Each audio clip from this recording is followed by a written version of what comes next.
What's up, everybody? Welcome to my channel, and today we are going to talk about this zero tolerance Sinkovich. I have to read this 0450 CF or 0450 C carbon fiber flipper. Whew.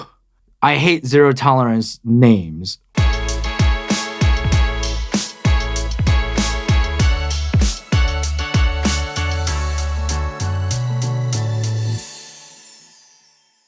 All right, guys, this is one of my favorite ZT knives, only because it's so like ZT, but it's so not like ZT. Let me explain. This is a pretty small knife considering a ZT. It is only 3¼ inch in length. And if you guys know zero tolerance knives, they are known for beefy knives. And they live up to their name in zero tolerance in terms of like no compromise. It's a frame lock design. Everything is amazing. Titanium everywhere. S35V steel, because, you know, anything below S30V for zero tolerance is a peasant steel. Nice chipping, drop point. I actually don't like unlocking frame locks because it actually takes some effort, but it has that zero tolerance snap. Real smooth, really nice blade, really clean cut.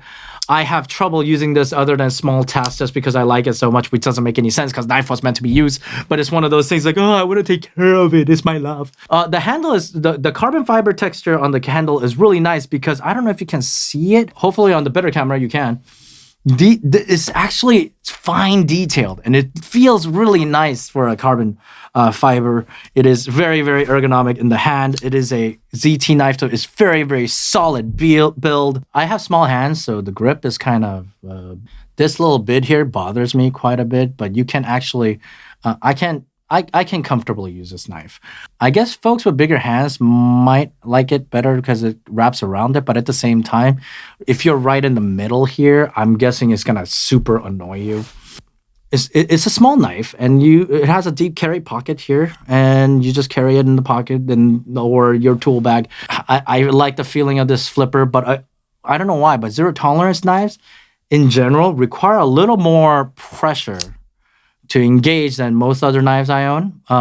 As a matter of fact, they're some of the toughest, although this one is pretty darn nice. And because it's a ZT knife, unfortunately, it is a $200 knife. And you might be thinking, well, why would you, trying that on a left hand here. So it is quite an investment for $200 to have this tiny little knife, really. Well, it's not tiny. It's just smaller than most $200 knives, you know. But it's a great slicer. Like, it slices through like fruits and meat like it's nothing. Like, it's like butter. And of course, you get that no play, that signature no play from zero tolerance. You also get that centering of zero tolerance. It's just phenomenal all the way around. This was actually one of my first ZT knives. This is what really got me into ZT. I didn't really see the need to spend that kind of money on a ZT knife or just knives in general for something like this. But when I saw this, I was like, okay, I'll give it a shot. And dude, it has been my favorite forever. I mean, I try to keep it in pristine condition as much as I can. I just can't, you know, you just gotta love that snap, you know. The thing about ZT knives is I would recommend it to anybody because it's just a really nice knife, especially something like this. But at the same time, it kind of makes you wonder, like, why would I recommend anybody to spend $200 on a knife? So unless you want like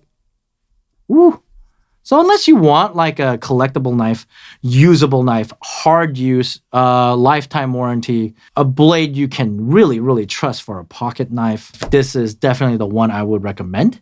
But at the same time, for $200, you could get a lot of knives. You really want to think about your finances and your priorities when you buy this knife, because once you get into the world of knives, I mean, in many cases, I would just recommend people buy $50, $100, different knives for $200.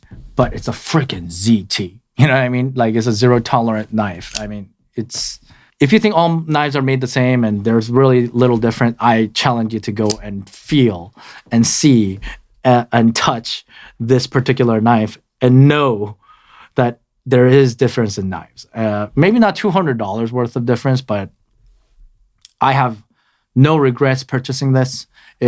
quickly, once I got it, became my favorite knife. For this video, I've been trying to think of all the downsides to this blade, and I can't think of like one other than maybe slightly more difficult pressure on the flipper.